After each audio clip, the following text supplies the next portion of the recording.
আসসালামু আলাইকুম দর্শক বন্ধুরা, আজকে আপনাদের মাঝে খুবই ইন্টারেস্টিং একটি ভিডিও শেয়ার করব। এখানে দেখতে পাচ্ছেন পুলিশ একটি রিকশায় বসে আছে।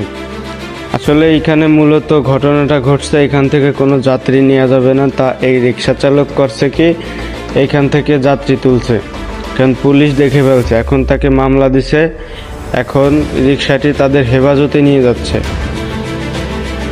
তো আমরা তো সবাই রোড ঘাটে চলাফেরা করি, তো দেখি এই রিক্সা চালকদের প্রতি পুলিশদের অন্যায়টা বেশি হয়। এখানে সে জানে না, হয়তো সেখানে নতুন আসছে, এখানে তার প্রথমবারে ক্ষমা করে দেওয়া উচিত ছিল।